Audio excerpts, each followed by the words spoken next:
Hello, everyone, and welcome to a new episode of the podcast Discos Memorables, or Memorable Records, as it's going to be called today because we have an English edition of the podcast, and we're going to be talking about a really interesting album that not long ago we devoted a 4-hour podcast in Spanish to, but we're going to be taking a totally different approach because instead of talking about the Beatles' White Album per se, we're going to be concentrating on what is known as the Essure Demos. And the Essure Demos were put out along with a new remastered version of the album not too long ago, just a few months ago, back in 2018, in very different ways. First of all, it was put out as a 3 CD set, which is what we have right here on top of the table, but also as a 6 CD box set that includes lots of alternate takes and outtakes and things like that, songs that were never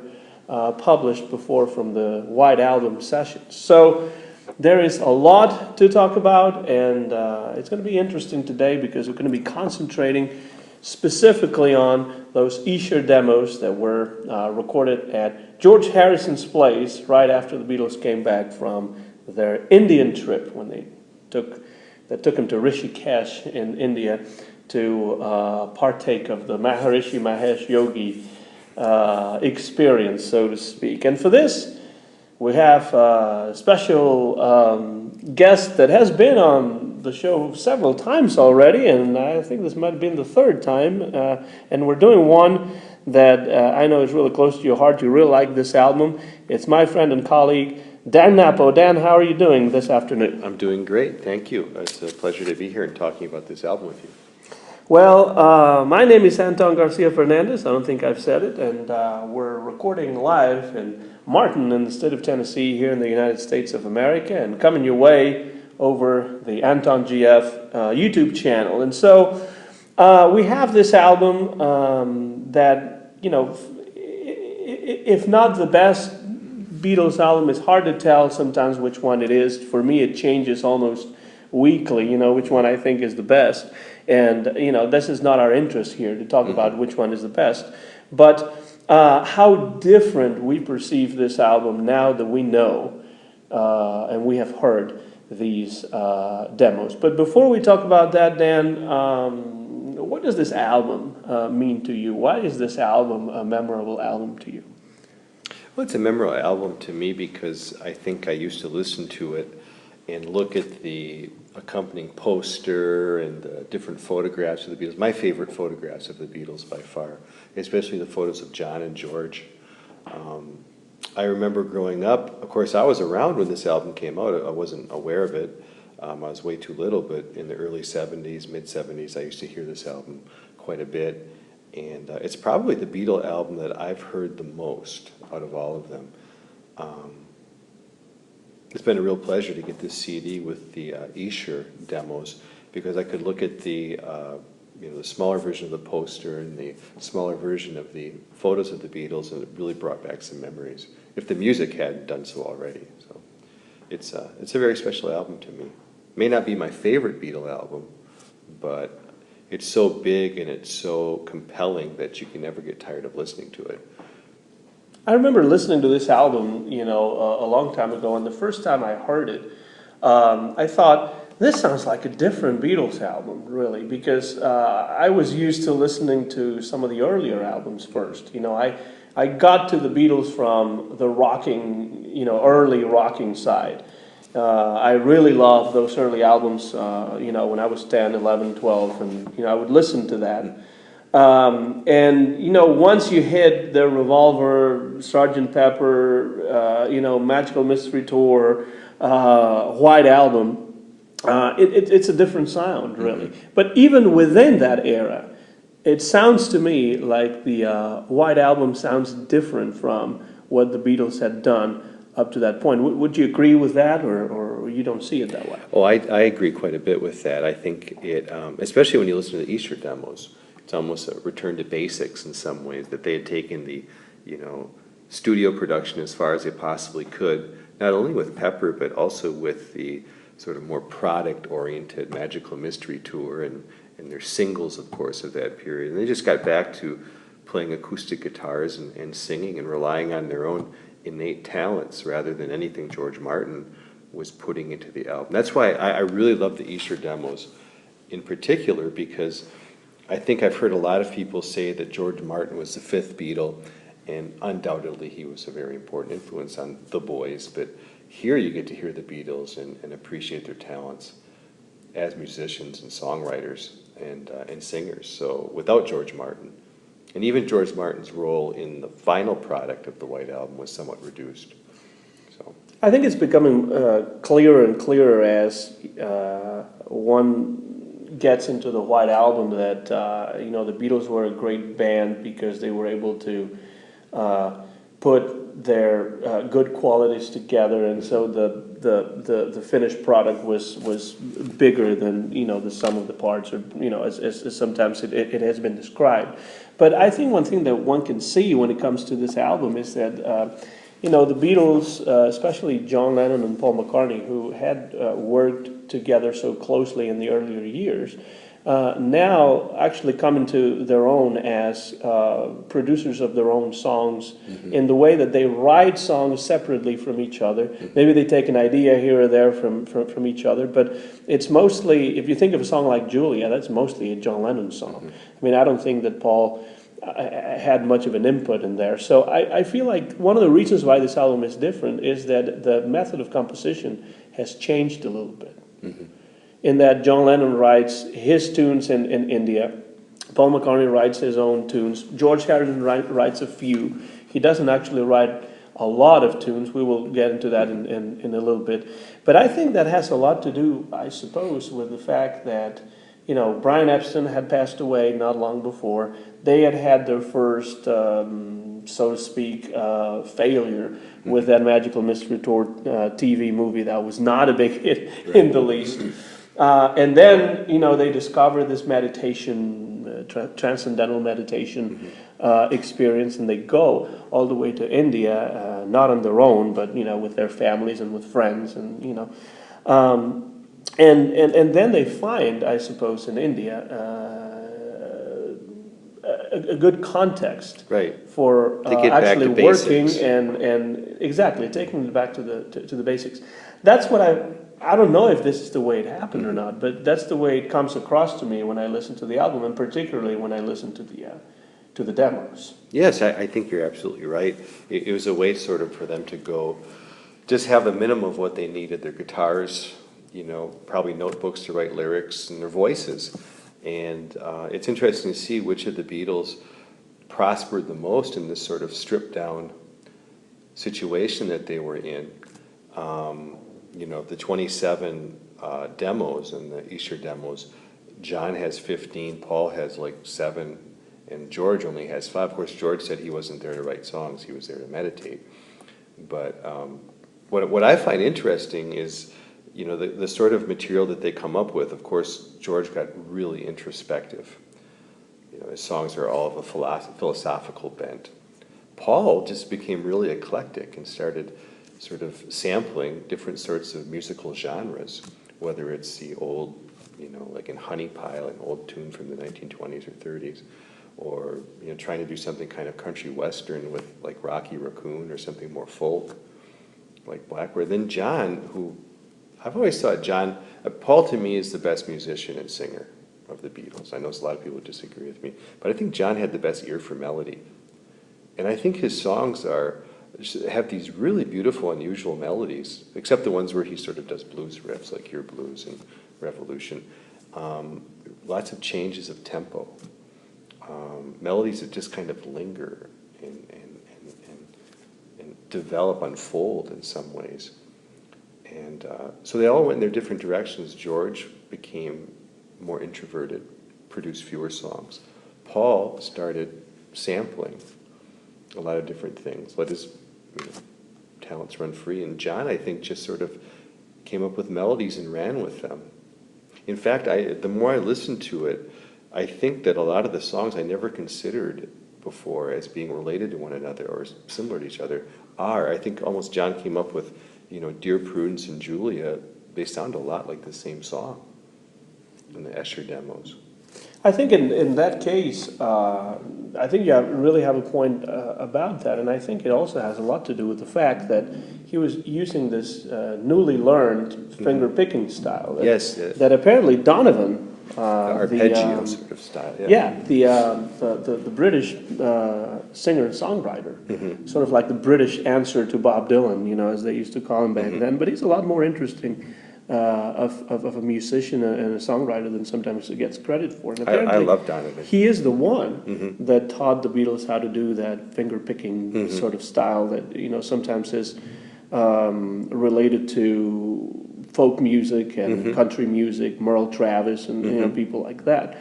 And I think he uses a lot of that to great effect in these songs that he wrote while he was in India, which was where he actually learned to play with this new kind of style. You make a really great point. The Dear Prudence, which is probably my favorite Beatles song, that's just not just on the album, but of all the Beatles songs that I know.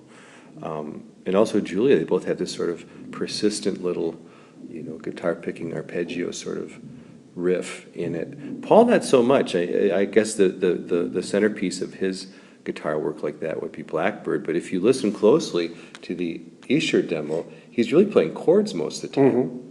Paul had kind of a workman-like, get it out there sort of approach to demos, I think, because he's such a pro, this came so easily to him.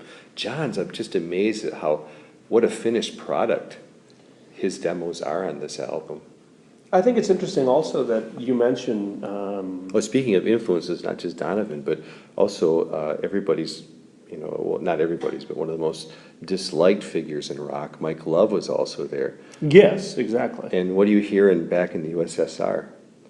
Yeah, it's going back to the Beach Boys sort of Ukraine style. girls, really. Maybe Mike Love, as well as Donovan, had some influence on the Beatles in India. Well, it is obvious that the Beatles really were influenced by at least those incredible harmonies of the Beach Boys, and so there is no doubt that with Mike Love being there, that's what was on their minds. When You get a little bit of it in Revolution #1 too, a little bit of that layered Beach Boy type harmony in some parts of it.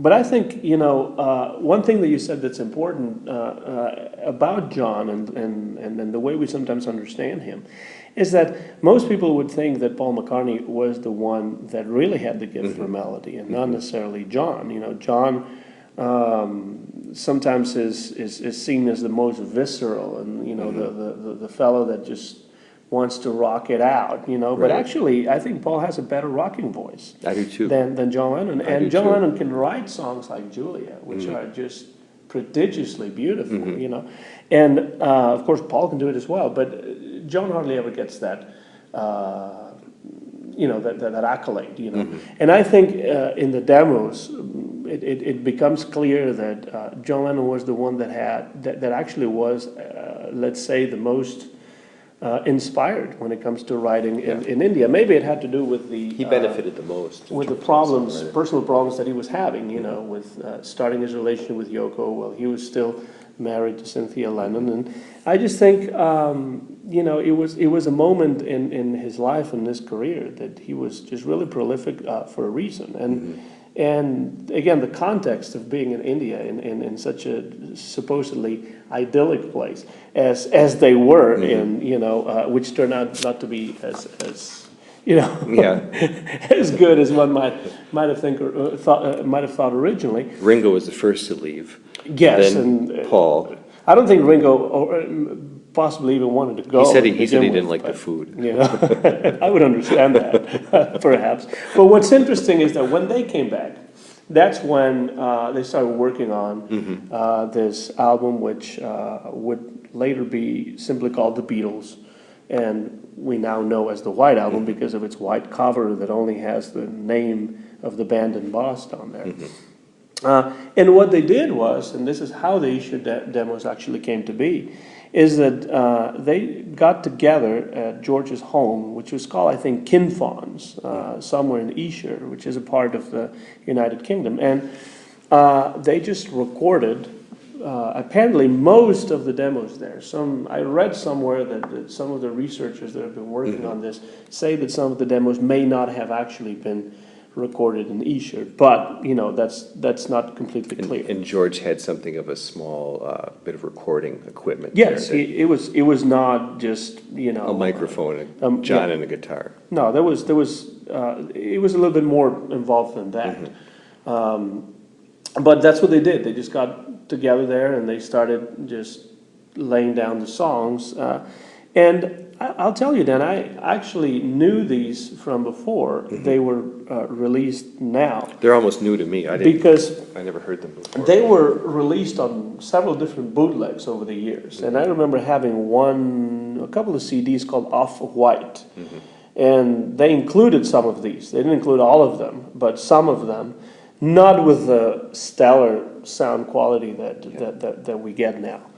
But I was so excited to hear last year, just a few months ago really, that they were going to come out officially, because just the work that they put into cleaning them up and making them sound as good as they do, to such an extent that some people like yourself are saying that you are now more interested in the demos than in the album. I prefer them to the finished album, actually. Let's talk about that. What is it about the demos that you find so fascinating, that leads you to say that after years of hearing the album, now you like the demos, or you prefer some of the demos to the actual tracks on the album?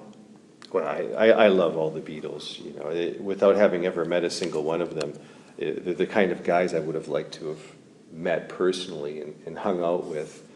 Of course, I wouldn't have heard if I could have played guitar with them, like in the early days either, and, gone to Hamburg and all those places. But anyways, and I don't know, this is a much more personal recording in some ways. It's the Beatles stripped down. You're almost sitting there cross-legged with them on the floor of George's mansion, listening to this music, and there's no studio effects, there's no orchestration, there's no George Martin to speak of. It's just them. And you're closer to them than you've ever been, I think. That's how I feel when I listen to it. You get the rapport between them two. I'm a big fan of Harry Nilsson. Listening to John and all his ad-libs and everything he says between the songs, it sounds like a Nilsson album. You can see why those two hit it off so well. Neither one of them took what they were doing quite seriously until the lights had recording. I just feel like you get a better sense of the Beatles and who they were, and you can appreciate their individual talents so much better this way. I think this reissue of the album with the remaster and then the Essure Demos has made me, or has helped me, see the album under a totally different light. Exactly. And in several ways too. First of all, the fact that even though things were starting to have some problems, as a band. Internal problems. They could still work together really well. We can see that in the demos. We can also see it in the outtakes from the box set, that they actually still enjoyed playing together and being together in the studio, even if they fought once in a while and they had quarrels and, drugs were a part of it that sometimes also, created problems between them because of the mood they were in or something like that. So that is very interesting in itself. Then also you get to see, I think, how they have developed as songwriters that have actually gained their own personal voice, because it's Lennon and McCartney at first, but now it's really Lennon on some of the songs, McCartney on some of the others. Which is both a good and bad thing. It could be good in that you get to hear their own personal voices in the songs. It could be bad maybe because there's time to split apart. Right. But it really is a different album once you get to hear the demos along with the album, because you get a chance to start comparing. Yes, exactly. And some of the comparisons are really, really interesting, and I think they go a long way. So I have the list of songs here. You said there were 27, and we could maybe leave it for the end to talk about some of the songs that didn't make it onto the Some of them White we don't Album. have to talk about, frankly. But I would like to see, which one of these songs from the Essure Demos you have enjoyed particularly, and why, especially as compared with the versions from the album? Sure. I'd like to say, I mean, I completely agree with you about how important it is to listen to these Essure demos and get a deeper appreciation of the White Album. But it's also like a really important artifact for the last phase of the Beatles as a group, and also the beginnings of their solo career. There's the kernels of a lot of things that would develop later, whether it's a collaboration with Eric Clapton for George Harrison, or the many songs. We both love Child of Nature, and we know it becomes a much better song on the Imagine album, Jealous Guy. Jealous Guy, yeah. Paul McCartney, Paul's got some songs on here that didn't make the final cut for the White Album, but come out in some of his solo albums. Like Junk, for example. That Abbey Road, the kernel of Abbey Road, the wonderful medley that concludes the second side is here with John doing Polythene Pam and Mean Mr. Mustard. You also, I don't know, if you listen really carefully to Paul's demo of Obladi Oblada, he starts playing the rhythm really quickly, and it's Get Back. Which is, Absolutely. I mean, from my point of view, it's like the last Beatles song is Get Back in some way. So it's just, it was recorded at a particular time when the seams were starting to get a little worn. But it's also shows where they were going in their different directions as well. My favorite songs on it, I mean, the Dear Prudence, the first time I heard it, I couldn't believe how polished and how perfect it was. I didn't even need to hear the orchestration and the additional instruments that you hear in the White Album version, because they were already in my head. It was like John came up with this, and it was almost ready to go. Absolutely. I thought that was just wonderful. All his songs are really, really well done, and his voice sounds so good. I noticed that his voice is almost always double-tracked. Like he recorded himself singing twice, and then they recorded it on top. John Lennon never liked his own voice, apparently. Isn't that unbelievable? It's unbelievable, but he actually never liked his own voice, and that is why, if you even going back as early as the early Beatles albums, he does things to his voice, like record, like you say, double track it. Sometimes he uses echo, and sometimes he just distorts the voice. But as good a singer as John Lennon was, both for ballads and for rock and roll songs, he never liked his own voice, and I think that has a lot to do with it. You get a little bit of that with the Child of Nature. Yes. Where he has this sort of, it almost sounds like a studio sort of produced vibrato at some parts of the song. I don't know how to really begin talking about the songs. I'd only say, I've been trying to organize this in my mind. Let me talk about John, Paul, and George. Right? Those are the guys that contribute. I think that's a good idea. And let's start with John, since he was the founder of the group. And yeah, I think there's a thread that runs through his songs. I think John came up with these really vivid melodies, these really lovely melodies, and I think he was slowing them and speeding them up. And I look at a lot of these songs as being paired in some ways. The Dear Prudence with Julia, the I'm So Tired with Bungalow Bill. Bungalow Bill is one of those songs that I think the Beatles, after Pepper and the success of A Day in the Life, they started producing these songs that were amalgam songs, pastiche of lots of different parts. yes, But the part that you hear in Bungalow Bill, it does sound like a different version. The melody is really close to that of I'm So Tired. Cry Baby Cry, Sexy Sadie, Child of Nature, they're all really closely related in terms of their melodies too. I like how John brings more strings in. I didn't realize what a great rhythm guitarist he was until I heard this. His guitar work is just so good. This album makes me want to pick up an acoustic guitar and try playing it.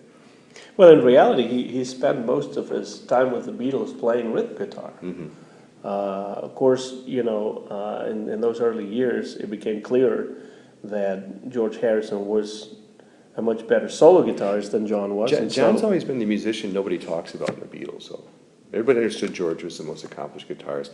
Paul was a multi-instrumentalist that could just tune something up and play it. Ringo, you've got his detractors, you've got the people who love his way of drumming, but you never hear anything about John except his voice. What a really good rhythm guitarist John was. And in reality, for Beatles songs, the rhythm guitar becomes really important. Yes. Because it's not always important in all rock and roll bands. In some more than others. But in the case of the Beatles, it's been there all along, and it's a really important part of their musical makeup. So, I think that it is necessary to talk more about John Lennon as a rhythm guitarist. And when he wanted to play lead, he could play lead just as well. He could, as they do in Abbey Road, and the melody there where all three of them try their hand at lead guitar for a while. I did say that I thought John had the best ear for melody, and I think people usually credit Paul with that, as you said. But I think when Paul had a really good melody, it was such a good melody that I think it overshadowed what anybody else was doing. You look at Hey Jude, Yesterday, all those great songs. Which usually, it seems, came naturally and easily to him. For John, though, for his part, we're looking at In the Life, we're looking at Dear Prudence, we're looking at I'm So Tired, we're looking at later on Imagine. How many songs? I mean, that's one of the most memorable melodies of all time. To me, one of the most revealing ones on here is Child of Nature. Because it's a song that clearly John Lennon had been working on while in India. And in fact, the original lyrics that we see here, which are not as good as the lyrics of Jealous Guy, as you and I have been talked about many times, but he's been working on it quite a bit, and it's a song that it might be because he wasn't satisfied with the lyrics that the song never made it onto the album, because I think this is a song that really should have made it onto the album. It should have made it on the album. Yeah, it's one of my favorite on this set of demos. I think you're right. Maybe he didn't want it on the album because they went with Paul's Mother Nature's Son, and they didn't want to repeat a similar theme like that. Maybe more evidence of how they were growing apart. I think the demo, though, I think John put a little bit more thought into this particular demo than on the other ones, because you hear kind of a mandolin in some parts. You hear this sort of vibrato in his voice you don't usually hear as well, too. John was one of those guys, and Harry Nilsson was another one that they aged, but they didn't quite mature. and I think John, of course, he hurt a lot of people. Eventually he would hurt Yoko as well. He hurt Cynthia. And I think what started as this song that he put together, and he came up with some kind of stoner lyrics in India about being a child of nature man, got replaced with something more mature down the road. Because I think by the time he finally really matured, it was a little late because it was too close to the end of his life, to his untimely death, to his killing. Right. I always wonder, what John Lennon could have created in the 80s. I'm conflicted sometimes because I don't know what to think. If it would be, great music, or if it was, going to get maybe a little bit more commercial, or a little bit less interesting. But unfortunately, when he began to mature in the way that you're talking about, not musically, but emotionally, psychologically, emotionally, it was really too close to the end of his life. Yeah. So, I think you have a point with that. I love Your Blues as well, even though it doesn't have the melody that we're talking about. I think John Lennon always loved to play these old blues numbers, and you can see how, when he appears with the Rolling Stones and the Rock and Roll Circus, that's the song Dirty Mac. The Dirty Mac, that's right. That's the song he decides to play. And he doesn't go for any of those more melodic numbers. No. It's basically your 12-bar blues. Going back to the basics again. Yeah. It's another way of going back to the basics, really, musically in that way. Do you want to move on to Paul, or is there anything else? Sure, we can move on to Paul. I also like Your Blues quite a bit, too. And in fact, let me jump to George, because we're talking about Your Blues. Okay. I think that in reference to the White Album, I think George's guitar solo is the best guitar solo on that album. I love the way he plays guitar, the lead on Your Blues. In fact, I think overshadows Eric Clapton's contribution, which is so often talked about. I much prefer George's version of While My Guitar Gently Weeps on the Essure Demos than I do the finished product. I've never been a fan of that song. I think Eric Clapton's guitar work is really overrated, especially his solo. It sounds so deliberate and soulless to me. I like some of his embellishments, and of course how he plays all the way through as he used to with the Yardbirds and Cream. You know, he was really, really good at that. He was really good at that. Maybe not in the league of Lindsey Buckingham, but he was really good at it. He did it more often than Lindsey Buckingham, but I guess what I'm trying to say, I think the guitar solo is really overrated in that particular song. I also don't like the way George ends the song, the studio version on the White Album, where he's moaning. Moaning, huh? You know, at the end of it. I much prefer just George. I think the White Album is George's showcase for what a talented guitarist he was. I really do. There's so many songs on here that he plays guitar just marvelously. Also, yeah, and I'm referring to the White Album.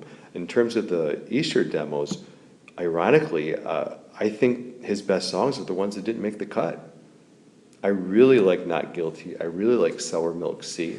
Well, Not Guilty, they recorded over 100 takes of it. I can see why they didn't want to put it on the album. And, and it never got anywhere. You know, they were getting more and more frustrated, and, you know, after they went past 100 takes, they thought, well, there's nothing we can do with this song. Of course, George would use it during his solo years, but I agree with you that is a good song that I think would have been good as part of the album, but it's too bad they weren't able to get it down the way they wanted, and that's why the song's not in there. I don't think it's because the song is not good enough. In my opinion, it's because they just were not able to do it, just like Sinatra was never able to record Lush Life, you know, famously, you know, which is, you know, a song that many other singers were able to do.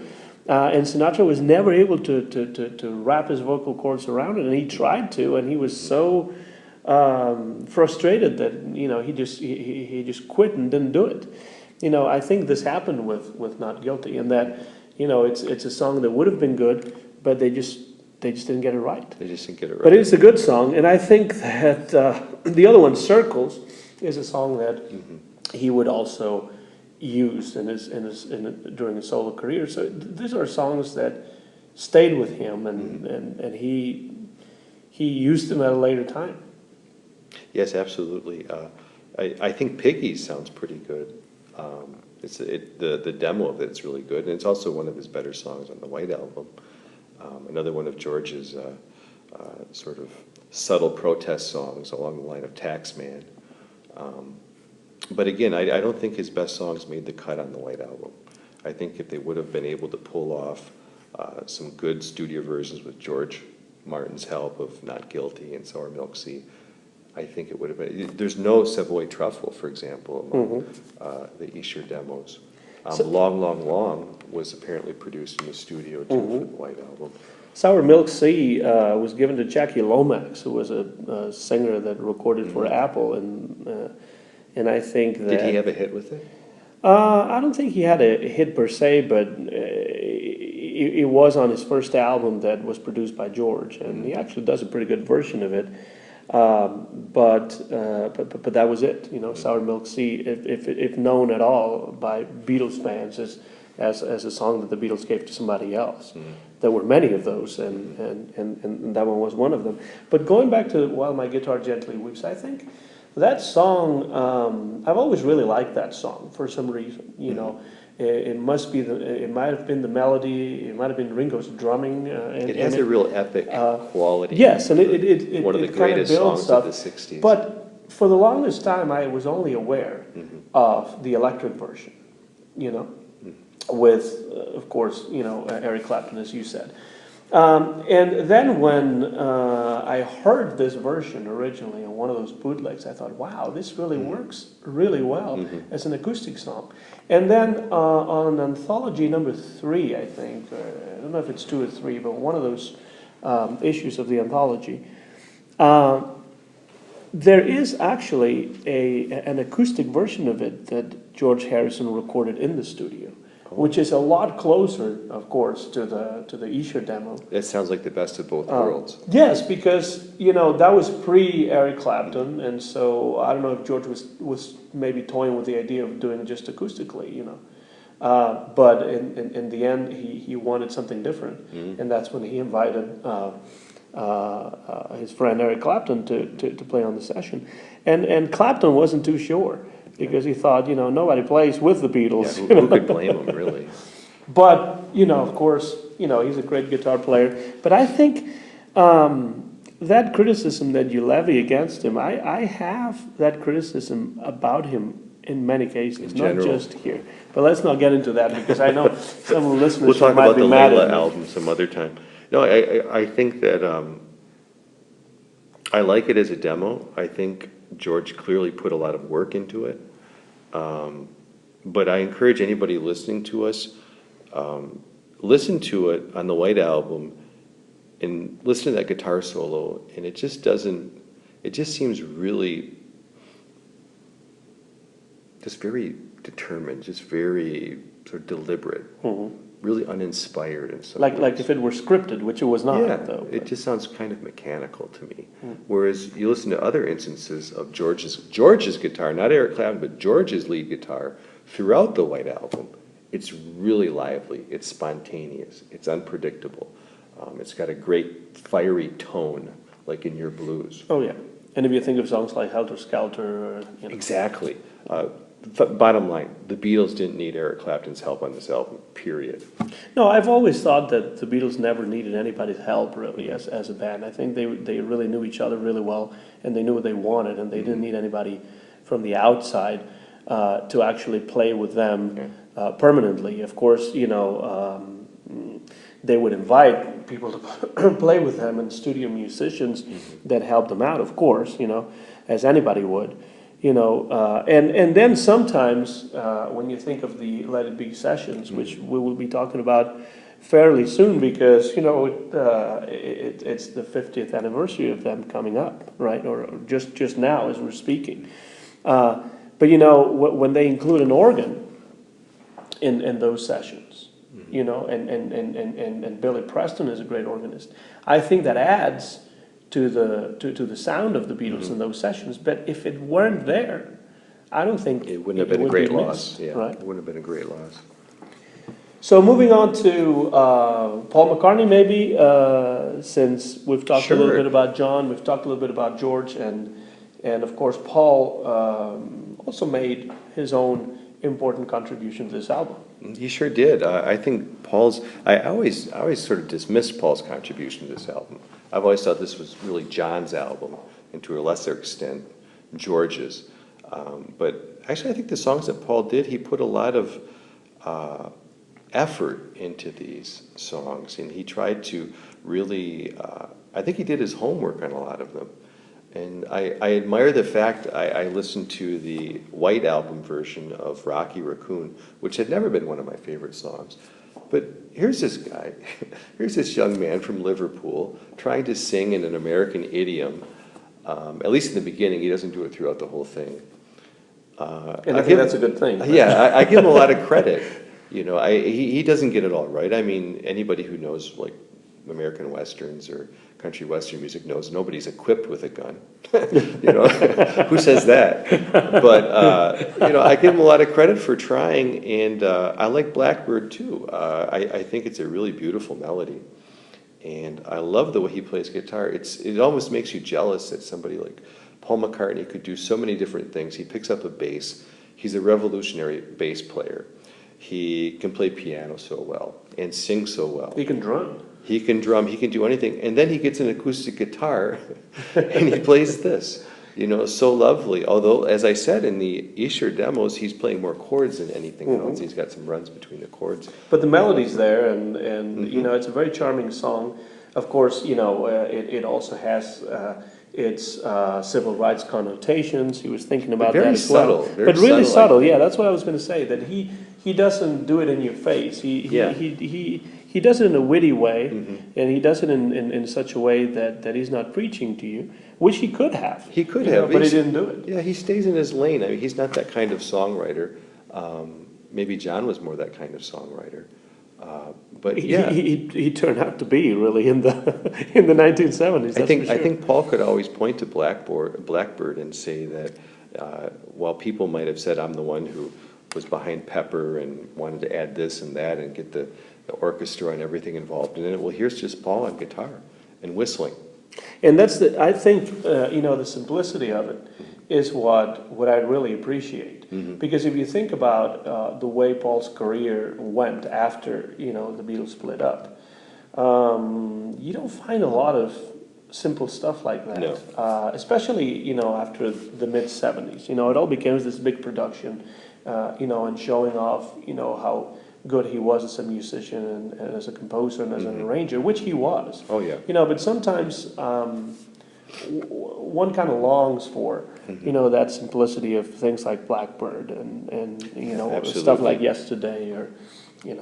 I think when you talk about Lennon and McCartney as a songwriting team, John and Paul both, it wasn't simply an activity of contribution, but because of their respective talents, I think they kept the other ones' excesses in check. For example, John would come in and play something on guitar and keep something simple, maybe have a lyric that was a little bit more political in some ways.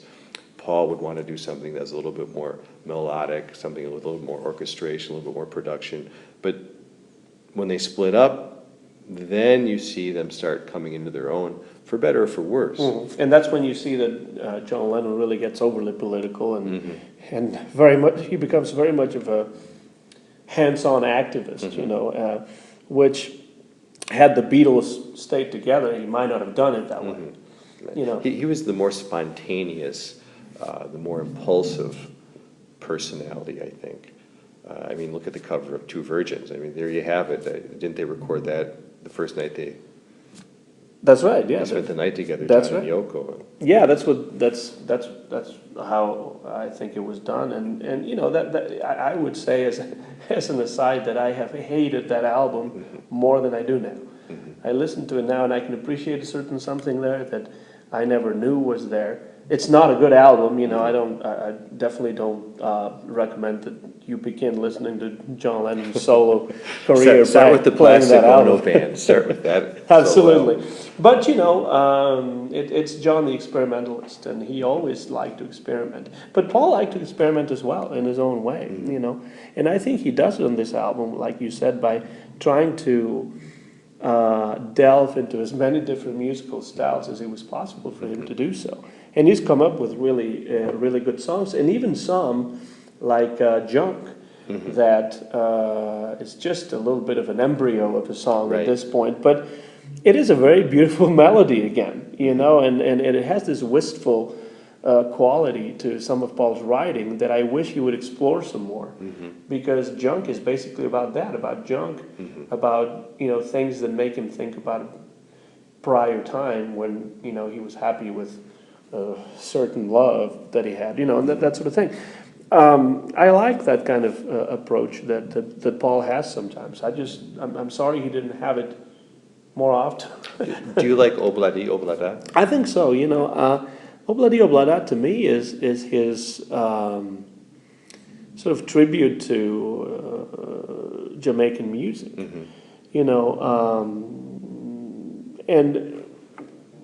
And often, it is simply described as a commercial song that has no consistency or no consequence. How did Paul get into that? Was he listening to like Curtis Mayfield and Bob Marley or yeah, not Bob Marley definitely, but I don't know.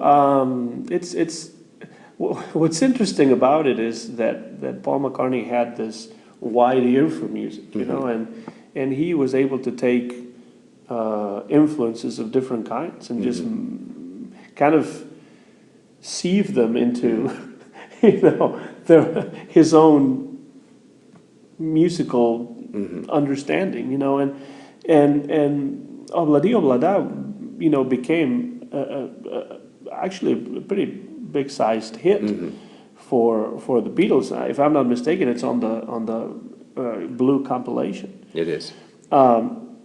And not too many songs from this album are on the Blue compilation, as far as I can remember.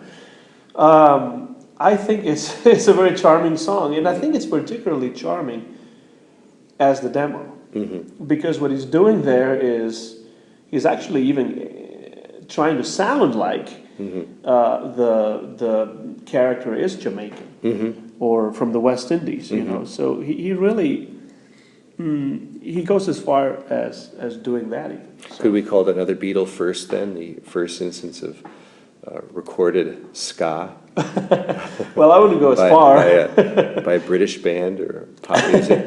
I wouldn't go as far as to say that, but it is true that there are a lot of Jamaican musicians, some of them jazz musicians, some of them not, had settled in England by the late 50s, early 60s. So that influence is definitely there.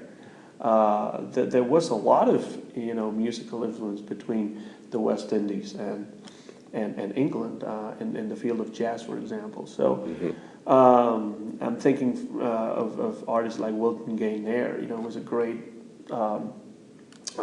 Jamaican saxophonist. He didn't play ska, he didn't play that kind of music, but the community of Jamaican or West Indian musicians was there at the time. Sure.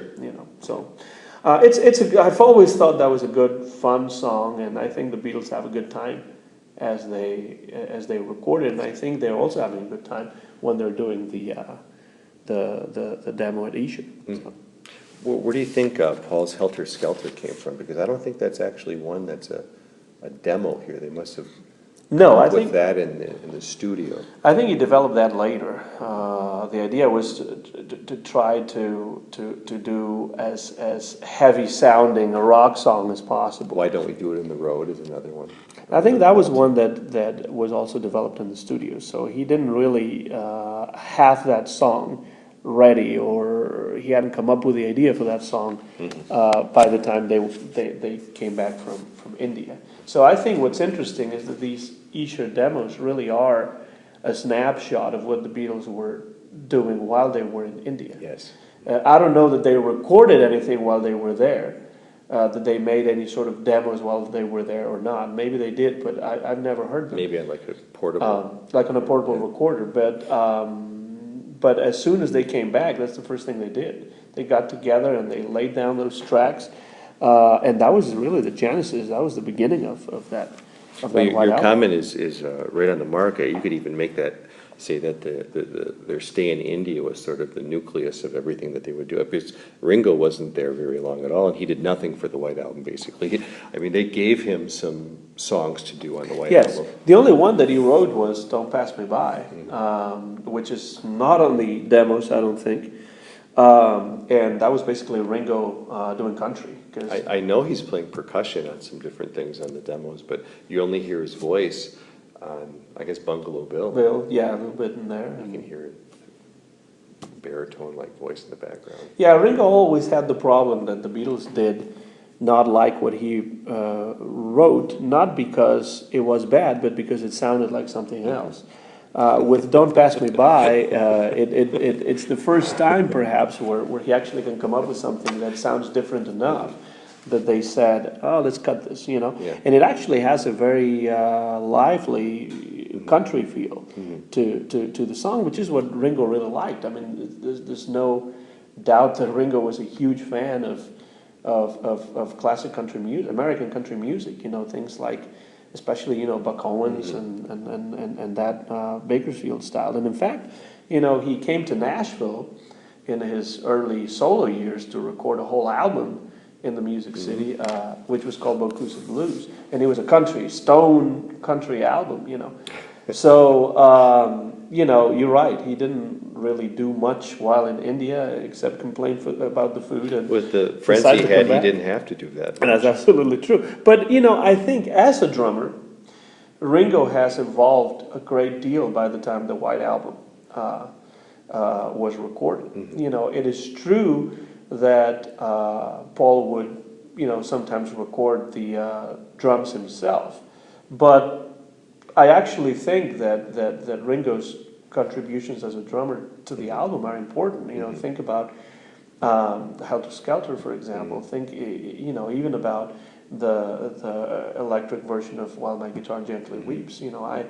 I like his drumming on the album, and I think that he really does a good job, just as he did on Pepper. So, and yeah, I think those are more or less the songs we were talking about. But as far as Paul's songs, which ones are the highlights to you? For me, Paul's songs, I'd have to say Blackbird and Back in the USSR. I think that was really his best song for this particular album. It's funny. It's a clever song. It calls back to sort of classic rock and roll. It's one of those songs that is sort of right there in the midst of the Cold War, but in a different way. It's poking fun of the Cold War. I also like the way that they, invoke the Beach Boys in that particular song. It's got a great Paul rock and roll voice too. Any song where Paul sings rock and roll is great. Yeah, and actually, it's a song that also harks back to the early rock and roll Chuck Berry sort of thing. As you may remember, there was that song Back in the USA by Chuck Berry, and that's how they came up with the idea of writing back in the USSR. So not in the US, back in the US, back in the US, but it's not the... Yeah, the boys were having fun with it. Yeah, it's just not the, the Chuck Berry US, but it's the USSR. And so what I really like about that song is the clever lyrics that Paul McCartney, comes up with about, the countries behind the Iron Curtain, which some of them, like Georgia, have the same name as one of the states here in the U.S. And so, he can think of Georgia, the country, and actually, make an allusion to Georgia on my mind. What do you think they were channeling when the part where, well, the Ukraine girls really knocked me out? I don't know. I'm not sure Were they knew channeling the Beach Boys, California Girls, maybe? I guess so. Yeah. I mean, I think that's the idea. Is to try to transpose It's a pastiche. Exactly a sound that is mostly American in nature to the opposite of America, which at that time would have been the USSR, but still tried to make it work. I think it's just the Beatles having fun in a witty way, which they really were very clever when they really set their minds to writing clever lyrics. They could do it. Yeah, they certainly could. They certainly could. I think that's probably the most Pepper-like song on the album, where it starts with the sound of the jet engines. Yes. And then it fades so beautifully into a much gentler number, the Dear Prudence, which is, I think, one of the... when you had these demos, it's just an embarrassment of riches. I mean, let's face it, there are so many... They could have done 3 albums on the yes, basis exactly. of these.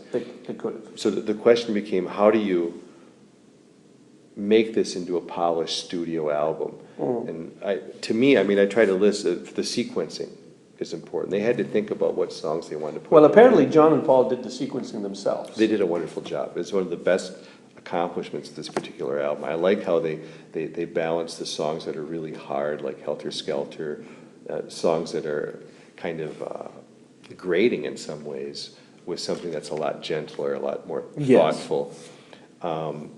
I think with the case of John's songs, like I said, I almost see sort of these binary pairs of songs. You had to differentiate between them. So if you never heard the Essure Demos, you wouldn't know how close these demos of Dear Prudence and Julia sound in some ways. Absolutely. And you also said towards the beginning of our conversation that you didn't think that... this is where George Martin had a big role, putting the elements, the production in place to make the songs sound very distinct from one another. That's right. But you did say as well that you thought that this was the album where the Beatles really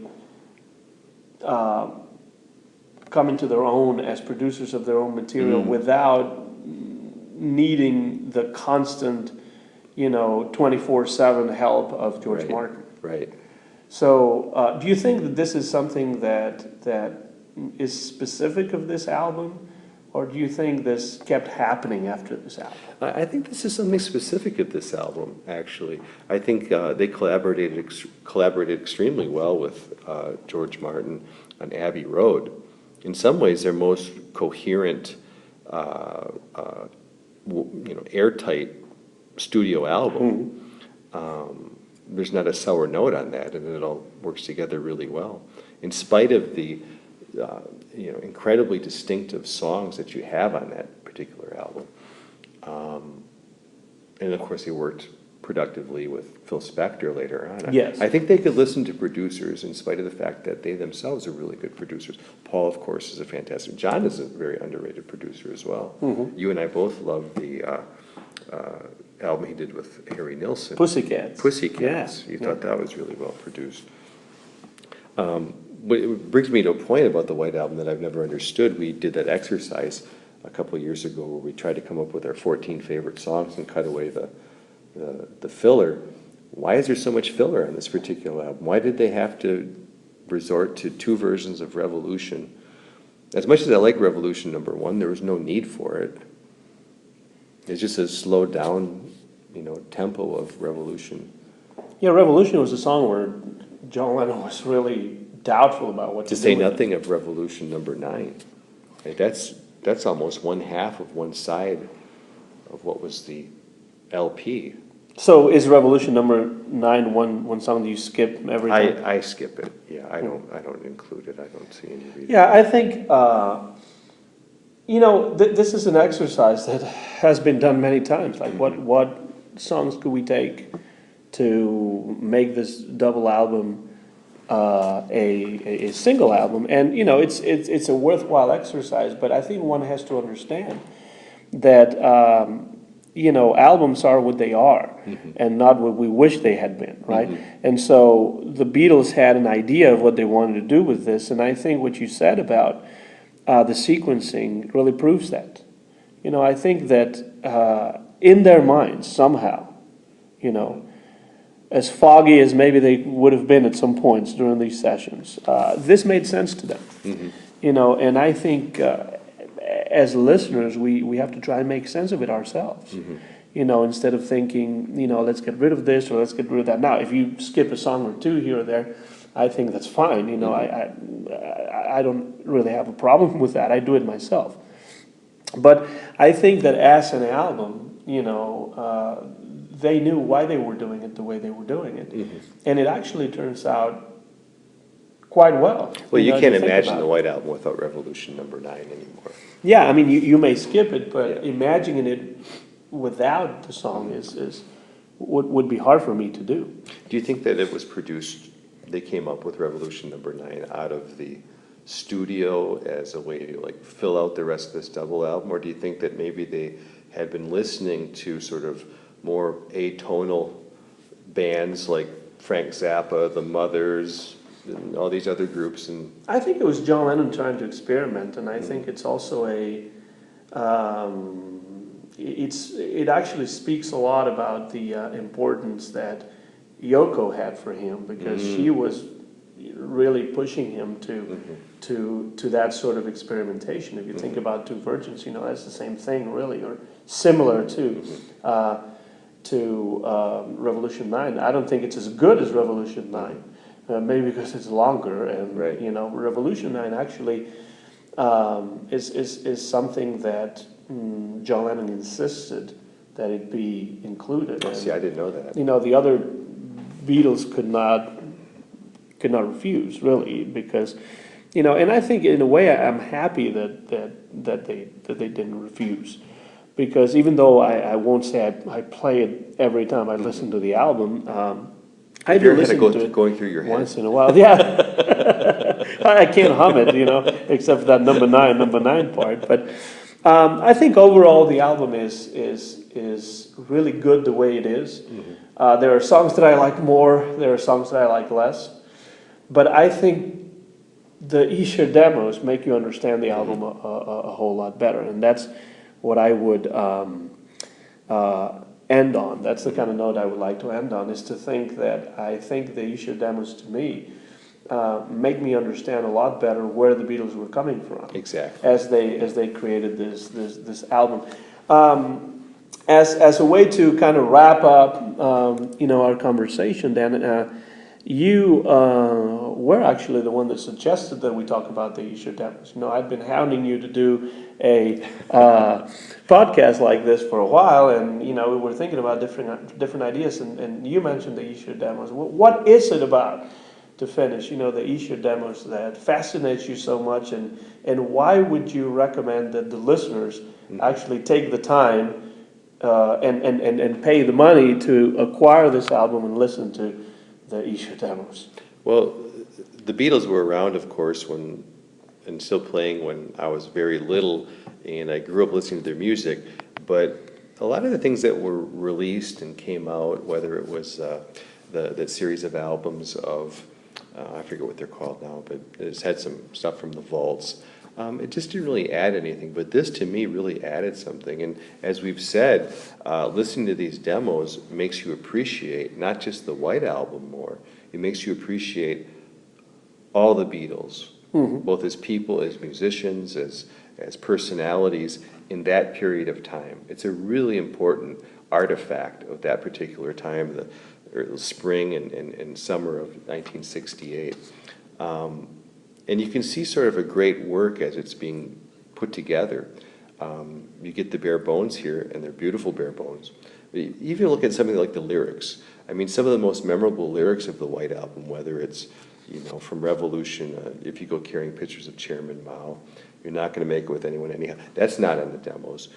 George completely rewrote some of the lyrics for While My Guitar Gently Weeps. They just refined it and made it better. What consummate pros the Beatles were. How incredibly talented they were. And that's why I like them so much. That's why I like the Essure Demos so much. And why it's been a pleasure to talk about both the White Album and these demos with you.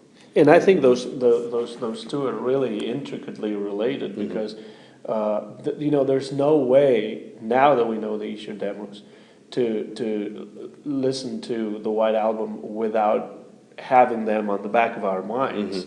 Because if when the album first came out, nobody knew about the Essure Demos, until later on when they were circulated among collectors, in bootleg form.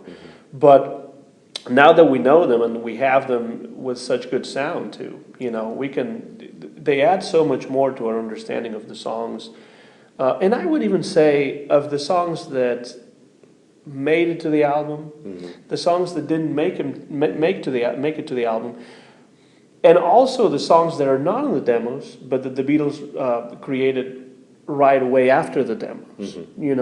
Because there's a certain continuum there, and I think you would be missing an important part of the puzzle, or an important piece, or 27 pieces, let's say, of the puzzle if you didn't have a chance to actually listen to the Essure Demos, which, to me, it has also been a pleasure chatting with you about them and about this album, which is, one of my favorites. But then again, it's difficult for me to say which one of the Beatles albums is not one of my favorites, except for perhaps Yellow Submarine, but that's a different matter. Thank you, Dan. It's really thank you. This has been fun. Pleasure as always, chatting with you and having you back on a new edition of Discos Memorables, or Memorable Records, which will be available very soon on Anton GF, the YouTube channel. And